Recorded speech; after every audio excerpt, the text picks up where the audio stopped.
Selamat datang di SMA Negeri 1 Muntok.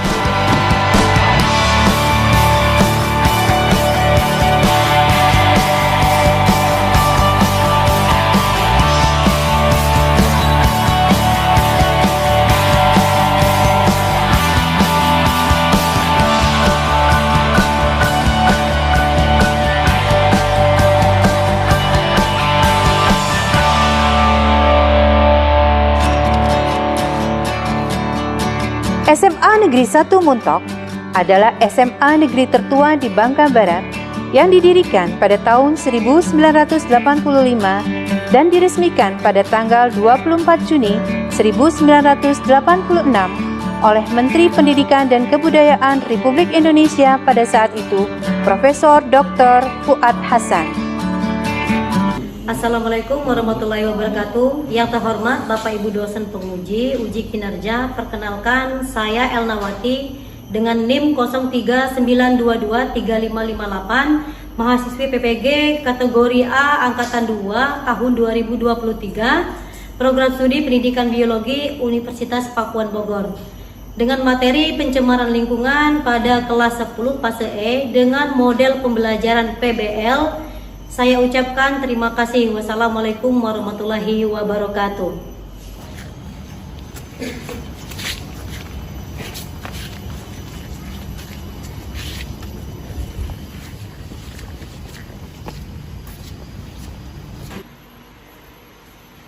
Assalamualaikum.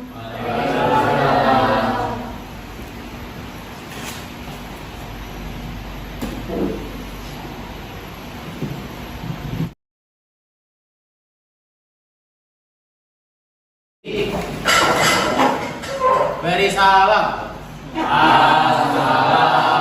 Assalamualaikum warahmatullahi wabarakatuh. Selamat pagi, Bu. Waalaikumsalam warahmatullahi wabarakatuh. Selamat pagi juga. Silakan duduk, anak-anak. Baiklah, untuk memulai kegiatan pada pagi hari ini, silakan kita berdoa dulu menurut agama dan kepercayaannya masing-masing, dan untuk doanya silakan dipimpin oleh ketua kelasnya. Silakan ketua kelas. Baik, terima kasih, Ibu. Sebelum memulai kegiatan pada hari ini, alangkah baiknya kita berdoa menurut agama dan kepercayaan masing-masing. Berdoa mulai.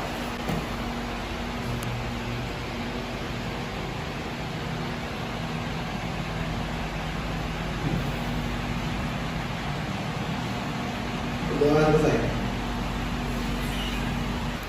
Baiklah anak-anak, jadi hari ini yang Ibu akan mengabsen terlebih dahulu untuk kehadiran kita pada pagi hari ini. Ibu akan memulai absennya. Alex. Hadir, Bu. Ahmad. Mike. Karen.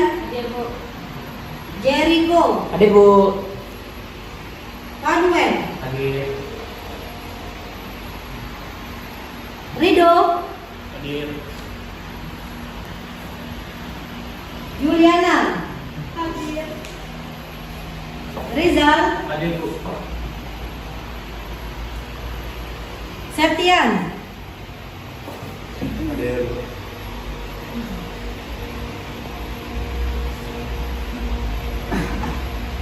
Haruno. Hadir.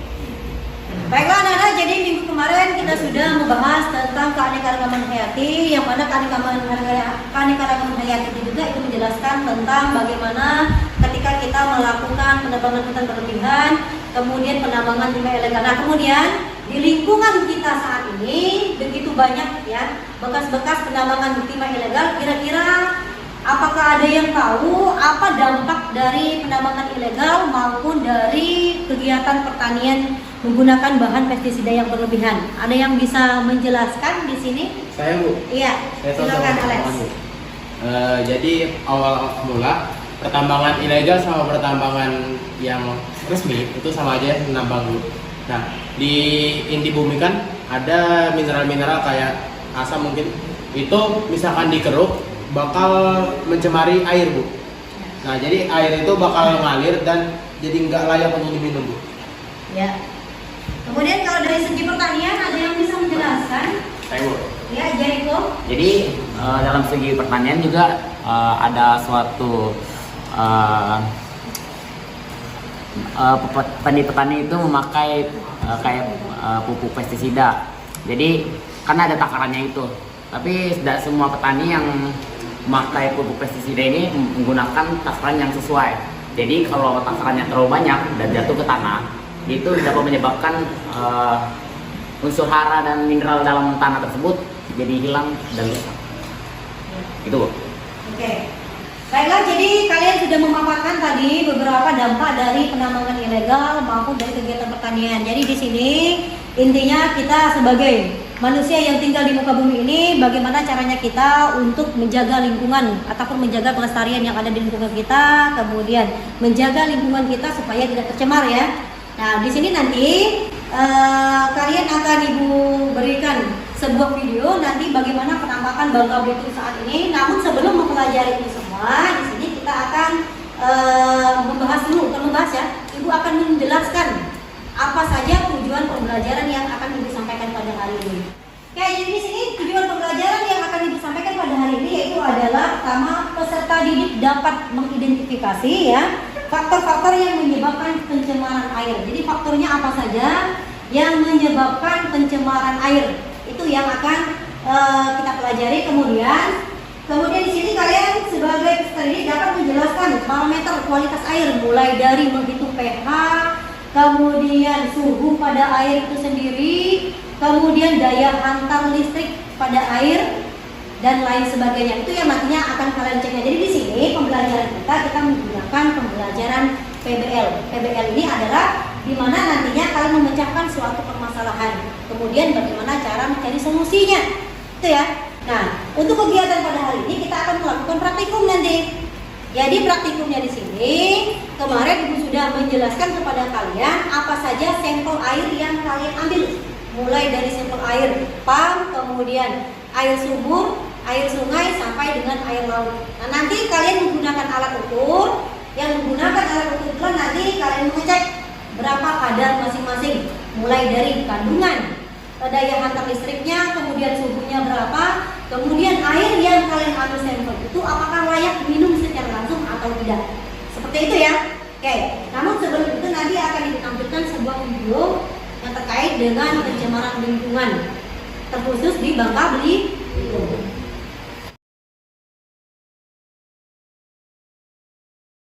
Baiklah, jadi di sini Ibu akan menyajikan sebuah video, tolong disimak benar-benar. Ini terkait dengan video pencemaran air di lingkungan Bangka Belitung ya.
Baiklah, jadi dari penayangan video tadi kira-kira apakah ada pertanyaan dari anak-anak semua? Ya, silakan Yulia. Mau nanya, penyebab air di Bangka Belitung menjadi keruh itu kenapa ya, Bu? Oke, jadi kita tampung dulu ya pertanyaannya. Oke, kemudian ada lagi kira-kira pertanyaan yang lain ya terkait dengan video tadi? Bu, Ya? kan di video diceritakan airnya kan jadi keruh, Bu. Ya. Apakah dari air tersebut berpengaruh terhadap kualitas air, Bu? Ya, oke. Itu ya, jadi dua pertanyaan yang bisa kita ambil dari teman-teman kalian. Yang pertama itu apa yang menyebabkan? Pada video itu adalah akan ditampakkan adalah air yang keruh ya. Apa penyebabnya? Nah, penyebabnya di sini banyak sekali sebenarnya. Yang pertama itu adalah yang sering kita lihat terjadi di Bangka Belitung ini, yang pertama itu adalah penambangan ilegal.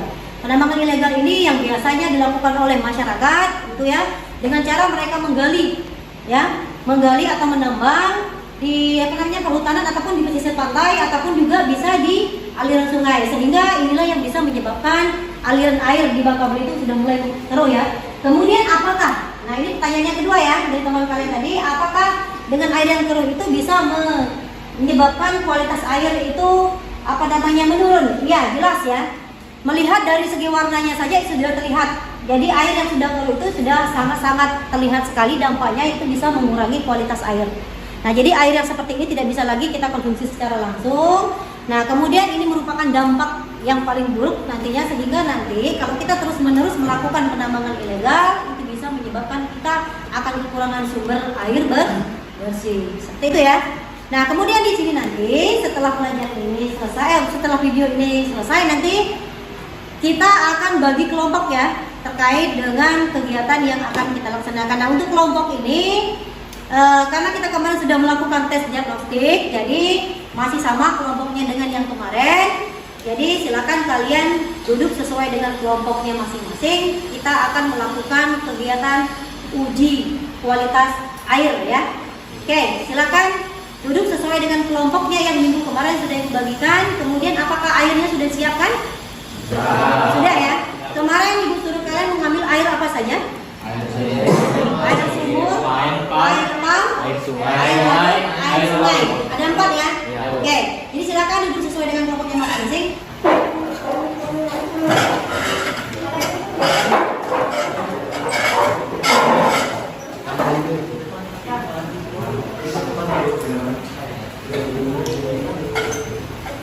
Baiklah anak-anak, jadi di sini kita ada lembar kerja siswa ya atau LKPD. Di sini ada per kelompoknya masing-masing. Jadi silakan nanti untuk diambil mulai dari LKPD, alat-alat ataupun bahan yang digunakan untuk praktek kita pada hari ini. Nah, kemudian ini adalah alat untuk mengukur kualitas air. Jadi kita hanya punya 2 alat ini, sedangkan kita kelompoknya ada 5 ya. Jadi silakan nanti gantian untuk menggunakan alat ukur ini ya. Jadi bagi yang sudah selesai, nanti baru kelompok yang belum selesai silakan menggunakan alat ukur ini. Paham? Oke, jadi silakan perwakilan kelompoknya untuk maju ke depan mengambil semua alat dan LKPD yang dibutuhkan. Silakan.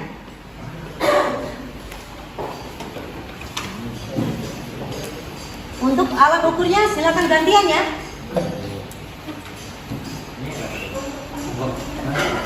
Nah, kemudian di situ kita memiliki 2 toples ya, harusnya ada 4 kan. Namun karena kita masing-masing kelompok hanya 2 toples, jadi boleh nanti untuk mengukur airnya pas kalian mengukur, tuangkan ke dalam toplesnya. Selesai diukur nanti dibuangkan terlebih dahulu airnya, silakan dicuci menggunakan air mengalir, baru kita lakukan menggunakan tisu, baru dimasukkan air yang berikutnya. Paham? Oke, silakan.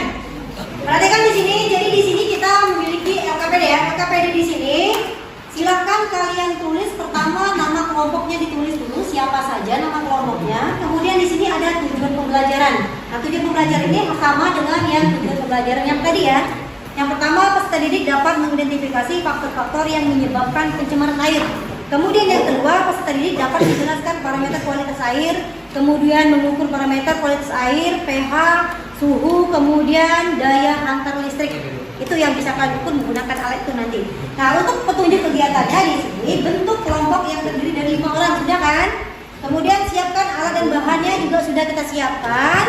Bacalah prosedur kerja yang harus dilakukan untuk mengukur kualitas air. Kemudian lakukan praktikum dengan cermat dan teliti.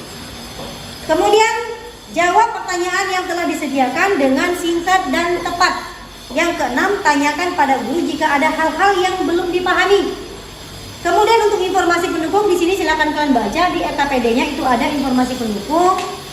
Nah, di sini ada alat-alat yang bisa kita gunakan dalam menguji kualitas air ya. Kemudian prosedur kerjanya di sini masing-masing kelompok mengambil 4 sampel air ya yang dimasukkan ke dalam toples plastik. Kemudian air diisi setengah dari toples. Yang kedua, ukurlah masing-masing sampel air dengan menggunakan alat ukur, mulai dari mengukur pH-nya, kemudian TDF-nya dan juga salinitasnya. Dan yang ketiga, catatlah hasil ke dalam tabel pengamatan yang ada di LKPD ya. Nah, kemudian yang keempat, analisis hasil yang diperoleh apakah keempat sampel air tersebut. Kemudian buatlah jawaban pertanyaan pada LKPD juga. Sampai di sini paham? Paham. Oke, kemudian masing-masing kelompok mempresentasikan hasilnya nanti. Jadi setelah kalian berdiskusi tentang praktikum yang ini, nanti hasil yang kalian dapatkan itu silakan dipresentasikan ke depan nanti. Sampai di sini jelas? Jelas. Nah, nanti jika ada yang kurang paham boleh ditanyakan dengan ibu ya. Oke, sekarang silakan dimulai. Kemudian ya, menggunakan alat ini ya. Untuk menggunakan alat ini pertama kita buka dulu tutupnya ini. Nah, kemudian kita tekan tombol on-nya. Seperti ini ya. Kemudian kita celupkan kepada air. Setelah dicelupkan kepada air, kemudian kita tekan bagian ini. Ini ya. Ini merupakan suhu pada saat ini. Kemudian ketika kita celupkan nanti ke dalam air, dia akan berubah suhunya. Maka dicatat berapa suhu air yang kalian amati. Catat pada LKPD-nya. Kemudian kita tekan pada tombol yang bagian bawah. Nah, ini ada keterangannya. Garamnya. Kadar garam pada air itu berapa? Dicatat juga nanti. Paham sampai di sini? Kemudian tekan kembali ketika untuk mengukur yang selanjutnya, yaitu adalah mengukur pH. pH-nya juga nanti kalau dia sudah berubah maka dicatat sesuai dengan pengamatan dan seterusnya seperti itu. Kemudian tekan lagi seperti ini juga untuk mengukur daya hantar listriknya. Paham sampai di sini? Nah, berapapun hasil yang kalian amati maka silakan tuangkan dalam LKPD-nya. Paham? Oke, silakan untuk mengerjakan uji kualitas air ya. Jadi silakan untuk memulai praktikumnya ya. Pertama silakan dituangkan air ke dalam toplesnya setengah. Kemudian nanti baru diukur menggunakan alat yang tadi. Jangan lupa airnya dikasih tanda itu air apa ya? Ya silakan.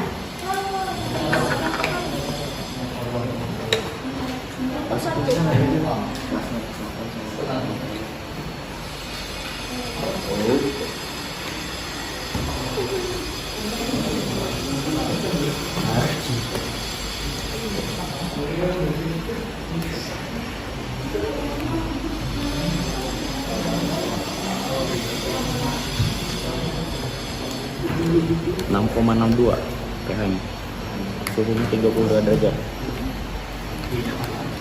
Nah itu air laut 6,62.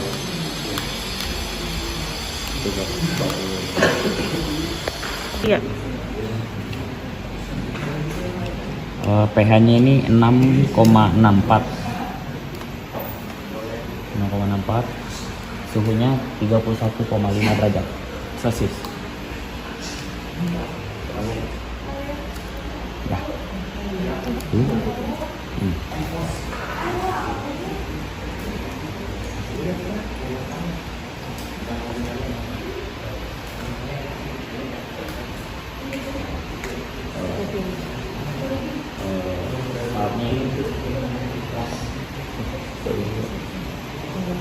Dari 1,7 saling harmonisasi.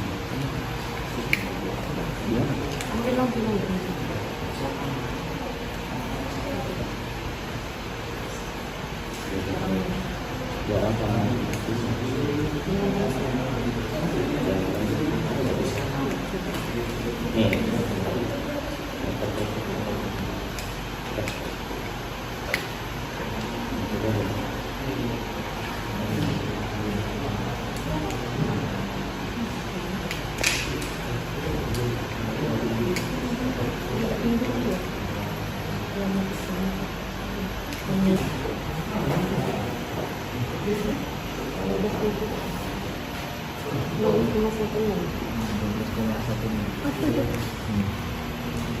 Daya hantar listriknya? Ya. 12,16. Ya. Habis itu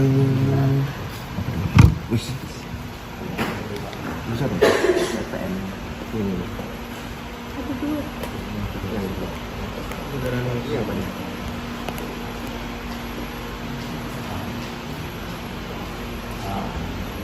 Ini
Ya.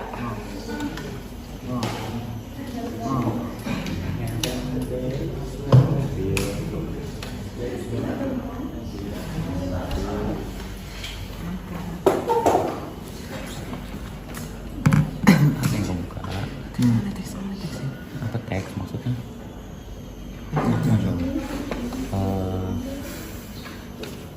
Bukan nih. Mana? Ada satu di sisi ini kalau langsung foto. Semua pernah foto. Siapa langsung foto aja? Bisa sih. Baiklah Nana, jadi untuk diskusinya kita sudah selesai dulu ya. Jadi kita langsung presentasi karena ini waktunya sudah habis. Jadi silakan untuk presentasi. Kira-kira kelompok siapa dulu nih yang pengen maju untuk mempresentasikan hasil praktikumnya tadi? Assalamualaikum warahmatullahi wabarakatuh. Selamat pagi dan salam sejahtera bagi kita semua. Jadi di sini saya sebagai moderator dari kelompok 1. Nama saya Alexander Raffi Putra. Dan saya Yulia Ramadhani. Saya Manuel Syahaan. Jadi di sini kami akan mempresentasikan hasil yang telah kami diskusikan. Di sini kami sudah mengamati suhu, DHL dan lain-lain dalam air yang telah kita amati. Ada air sumur, air laut, sungai, dan air pump. Silahkan dibaca hasilnya.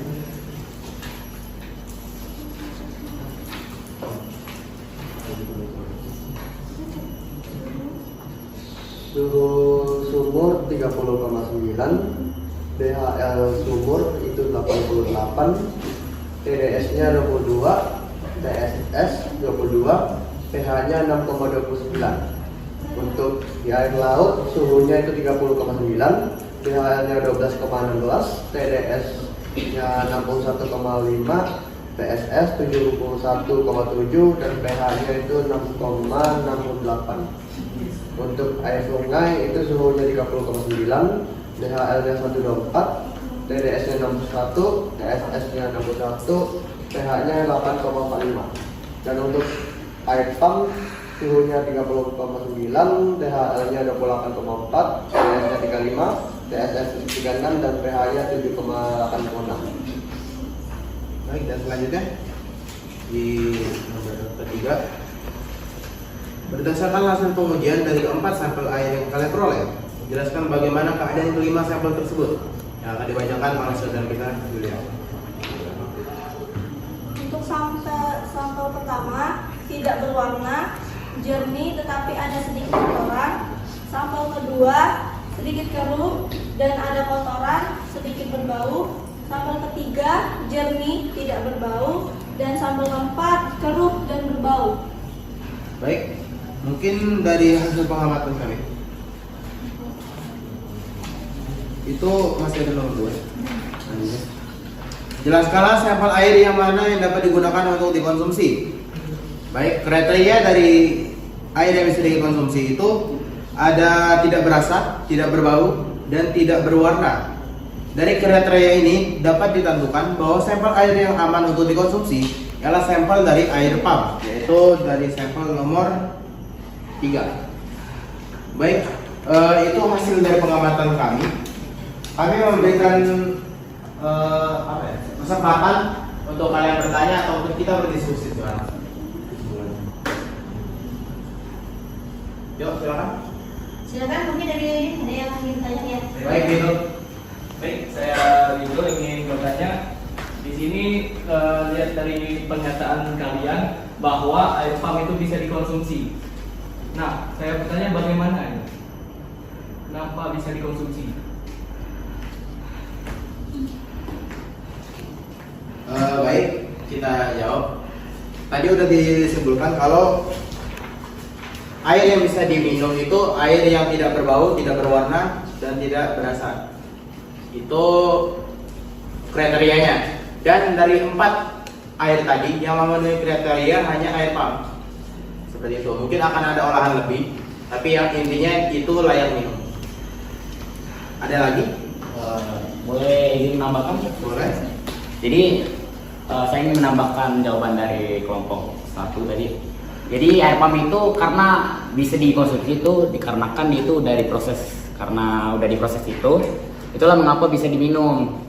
Jadi sebelum air pump itu diproduksi pasti itu melewati berbagai proses antara penyaringan ataupun pemberian kapurit. Jadi bisa diminum. Nah, mengapa walaupun air pump ini ada kapuritnya, tapi dia itu ada dosisnya yang tidak melewati dosis biar aman untuk diminum. Begitu. Baik. Mungkin masih ada lagi ya? Ada lagi? Ya. Baik, kami masih membuka sesi pertanyaan ataupun diskusi. Silakan jika ada lagi. Kenapa air yang lain tidak dapat dikonsumsi seperti air sumur dan bagaimana cara mengatasinya? Air yang lain tidak dapat dikonsumsi seperti air pump sumur tadi. Ya itu kotor. Ada poin aja. Kayak misalkan dari bentuk fisiknya aja kita bisa lihat kalau itu berwarna. Itu misalkan kita cium itu berbau, ya itu nggak masuk kriteria air yang bisa diminum. Seperti itu. Izin menambahkan juga, mungkin yang dimaksud dari pertanyaan itu kenapa tidak dicantumkan di sini bahwa yang bisa diminum itu air sumur gitu kan ya? Kenapa yang dicantumkan itu yang bisa dikonsumsi air pump ya kan? Karena berdasarkan data yang tadi sudah diuji coba, kadar pH, kadar garam dan lain-lain yang terdapat dalam air pump itu yang paling aman, yaitu kadar pH-nya di sekitaran 7 yang netral, sedangkan yang di sumur itu sedikit melenceng dari sekitaran 7 sehingga tidak dapat digunakan. Tapi tidak tahu dengan sumur yang lain, jika sumurnya belum tercemar dan airnya memiliki pH yang normal, itu bisa saja juga diminum. Mungkin sekian. Ada lagi? Puas ya? Baik. Dari semua ini kami sudah menyimpulkan kesimpulan, yaitu izinkan saya membacakannya. Jadi dari hasil penelitian terdapat kesimpulan bahwa air dibagi menjadi 2, yaitu dapat diminum dan tak layak minum, dan memiliki ciri-cirinya masing-masing. Contohnya air layak minum adalah airnya tidak berbau, tidak berwarna, tidak berbau amis. Ya, seperti itu. Ini juga bisa diukur dari pH air dan lain-lain agar lebih akurat dan tidak melihat hanya dari fisik air tersebut. Mungkin sekian dari kami dari kelompok 1. Saya moderator Alexander Rahmi Putra. Pamit undur diri. Wabillahi taufiq wal hidayah. Wassalamualaikum warahmatullahi wabarakatuh. Waalaikumsalam warahmatullahi wabarakatuh. Kasih aplaus untuk kelompok ini.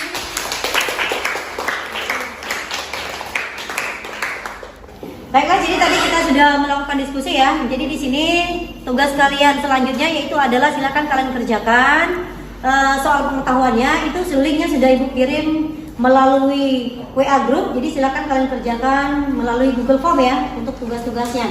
Silakan dikerjakan sekarang ya. Waktunya ibu beri 10 menit. Silakan kerjakan.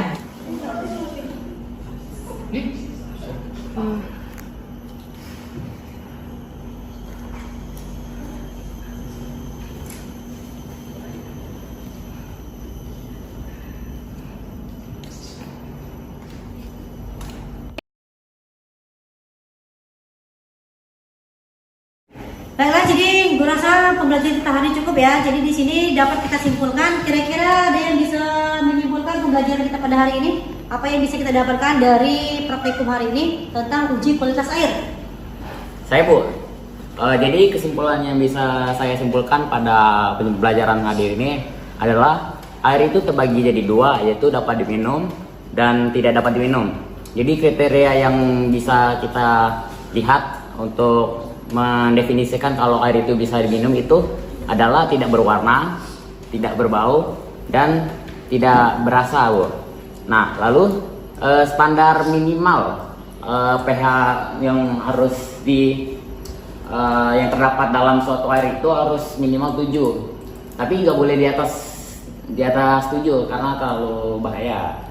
Itu, Bu. Lalu cara kita bisa menjaga lingkungan kita agar air yang di sekitar kita itu tidak tercemar adalah dengan tidak membuang sampah ataupun meminimalisirkan kegiatan pertambangan atau pertanian, Bu. Itu, Bu. Ya.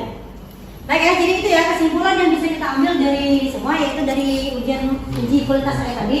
Pertama, air yang bisa diminum yaitu adalah pPH-nya tidak melebihi dari 7 ya. Kemudian warnanya tidak berubah, artinya bening ya. Kemudian tidak berbau, tidak berasa dan lain sebagainya. Kemudian adapun yang dapat kita lakukan untuk mencegah biar tidak tercemar air kita, yaitu dengan cara kita mengurangi kegiatan-kegiatan yang berlebihan seperti pertanian, kemudian juga pertambangan, seperti itu ya. Karena apabila kita menggunakan kegiatan pertanian berlebihan, menggunakan pestisida, kemudian pupuk kimia, itu bisa berbahaya untuk kesehatan juga, dan itu bisa mencemar air ya. Kemudian juga pertambangan juga sama. Yang dulunya air kita banyak sekali sumber air bersih, sekarang sudah mulai menipis karena akibat dari pertambangan tersebut. Jadi ini yang bisa kita ambil materi pada hari ini. Kemudian untuk selanjutnya silakan kalian pelajari nanti materi terkait dengan mengidentifikasi ada atau tidaknya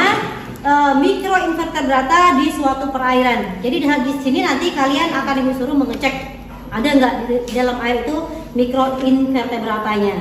Itu ya, paham sampai di sini? Baiklah, kalau memang paham maka di sini Ibu akhiri. Wassalamualaikum warahmatullahi wabarakatuh. Waalaikumsalam.